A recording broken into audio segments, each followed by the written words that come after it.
Yun mga ka-farmers, andito pa rin po tayo sa ating munting taniman. Ayan, pakita ko lang sa inyo, update ko lang kasi yung sa isang puno natin ng lakatan na macro. Yan yung ibig sabihin yung itinanim yan, macro yung pinunla yan. Saglit lang.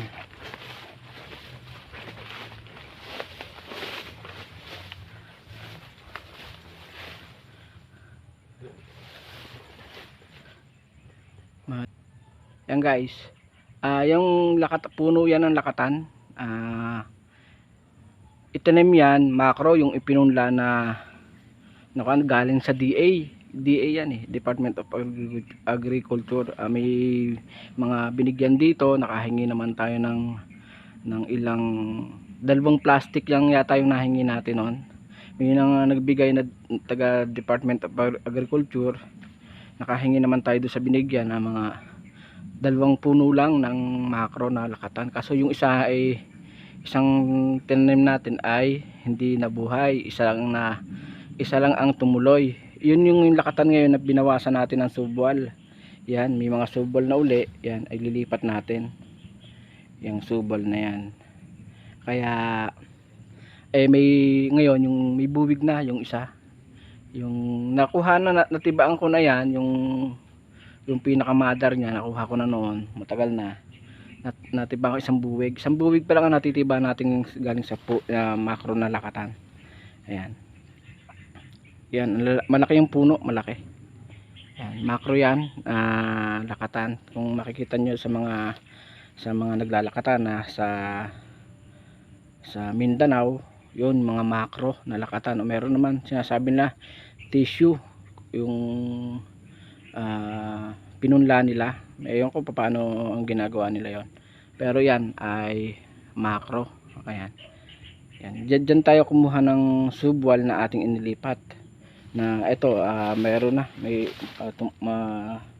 yan yes, lakatan yan, yung puno na yan, yes, yung itinanim natin subwal nya yan.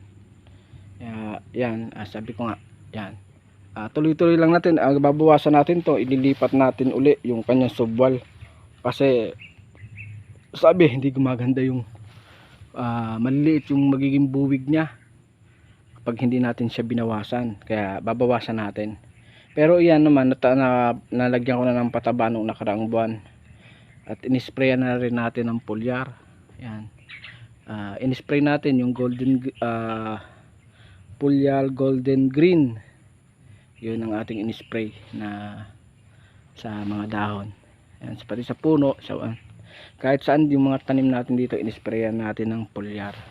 And update ko lang kayo, yun lakatan macro yan na pinamigay ng DA noon, matagal na, taon na yata yon noon. May nabuti na may nabuhay na isang puno naman. Yan, dyan tayo kumukuha ngayon ng ating inililipat para maparami.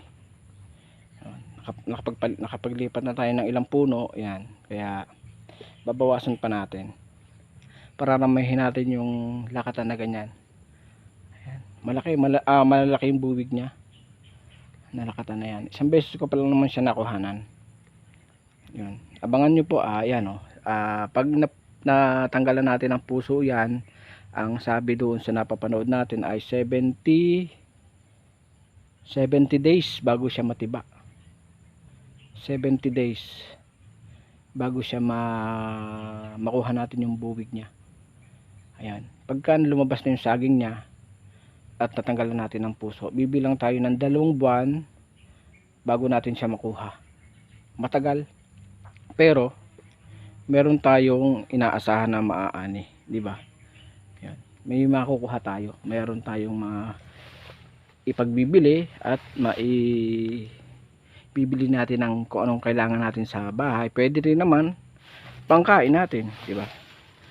Kaysa tayo naman ang bumili ng saging, di ba? Ayan, meron na rin tayong makukuhang senyorita. Ayan yan, senyorita. Magtatanggal ulit tayo ng mga dahon ng saging. Marami na ulit dahon ng saging na tuyo. Halos linggo-linggo dapat tinatanggal natin yan.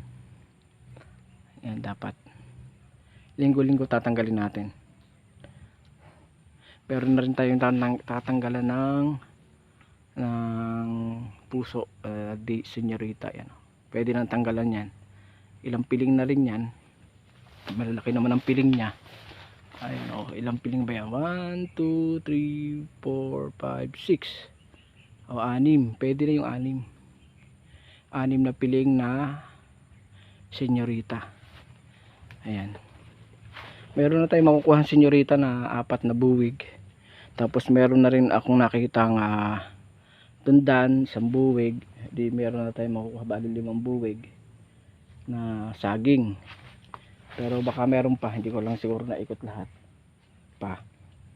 Kaya yun, abang-abangan nyo po. Baka bukas na natin kuhanin. Titibayin natin.